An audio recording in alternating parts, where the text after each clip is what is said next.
Hi, my name is Shalay Washington, and this week's video discussion will be on Lucy Craft Laney. So, Lucy Craft Laney was a pioneer of a Black woman educator.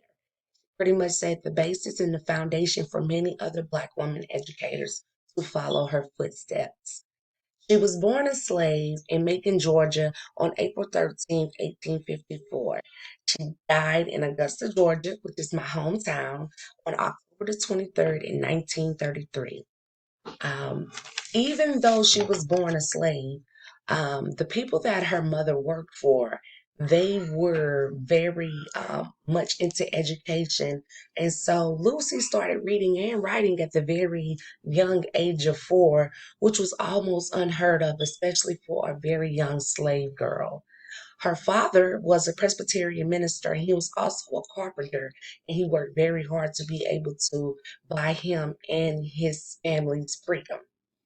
Um, so she attended Atlanta University, and she was the first graduating class in the year of 1873. And after she graduated, she pretty much worked all throughout Georgia in many small towns.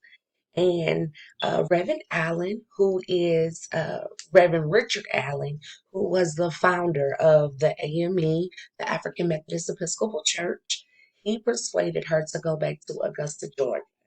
I am a member of one of the original churches that he founded. He founded Bethel AME in the early 1700s in Philadelphia, and the Bethel AME in my hometown is also my family's church as well. Once Reverend Allen persuaded her to come back to Augusta to teach, she rented out the lecture room of the Christ Presbyterian Church in 1883, where she only had 5 children. So those 5 children, they grew. So January the 6th, 1886, the school was chartered as a normal and industrial school under the law in Georgia. So she had the first school for African American students in the state of Georgia. Um, and by the end of the first year, she had 75 students. So that was a long stretch from those 5 students she started with 3.5 years prior. And by the end of the second year, they had 234 students. But one thing about it, the school, they faced real hardship. There was no money, they were in debt, they had fires, and they also had a flood. And after the flood, the typhoid fever broke out, and Miss Freeman, who was one of the very first teachers who came to work with Miss Laney, she actually ended up dying from the typhoid fever. Um, so it was a lot of fundraisers in the community where the community helped, but they needed the real money to make the school become what they wanted it to be. So in 1887, she made her way to the General Assembly. It was in Minneapolis at the time.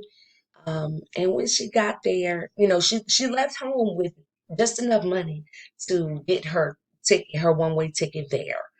Once she got there, she pretty much experienced jealousy, kind of got deterred. She still presented the needs of the school, and she pretty much only asked for her fair money to return home.